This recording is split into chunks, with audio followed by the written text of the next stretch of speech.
Well, Roy, was that a chasing experience tonight?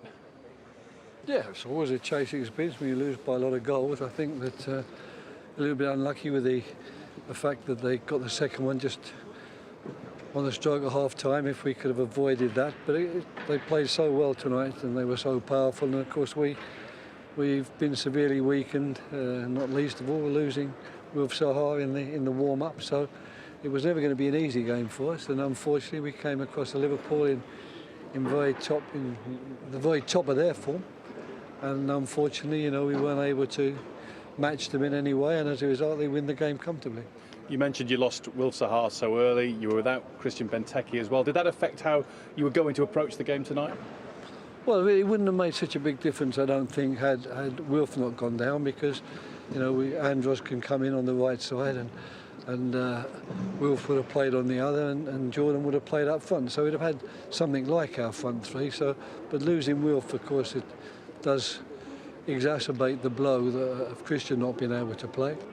We lost the goalkeeper, of course, yesterday as well, although I don't think that's particularly decisive, because I don't think he would have had anything more to do than Wayne in terms of stopping the goals, because strangely enough, up until the last 5 or 6 minutes, when they really did create some chances, they weren't creating chances every time they attacked, but they were scoring good goals. I mean, the third one in particular was a wonder strike. And when you're not getting enough of the ball, and when you're playing against a team that's winning the ball back so well and dominating possession, to concede a goal like that, it's very difficult for players to keep going.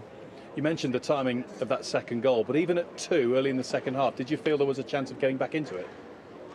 Not really, if I'm to be truthful. No, I don't think we had enough threat up front. I don't think we could keep the ball well enough under the enormous pressurising that we were subjected to by the Liverpool team. So it's enormous credit to them to play that well and to give us so little time on the ball. So I don't honestly believe there was a moment at 2-0 even where I was thinking we're going to get back into the game. But I did think that maybe we could have got through the game without conceding 2 further goals.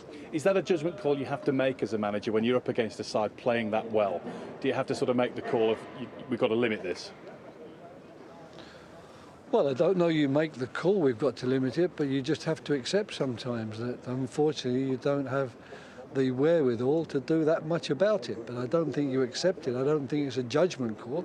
I think you'd still like to see your midfield players getting on the ball and being able to control possession in the midfield a bit better. You'd like to see your front players making some runs and causing their defenders some problems with the runs behind. But of course, to do that, you've got to get hold of the ball. And we didn't get hold of the ball, largely because they pressurised so well that every time we did get a sniff, if you like, of retaining possession, they were honest and won the ball back again. And they were even doing it into the last 5-6 minutes of the game, which was harsh on the players who'd battled through the first 90 minutes and were trying to at least make certain they didn't go home with a worse scoreline than 4 goals to 0.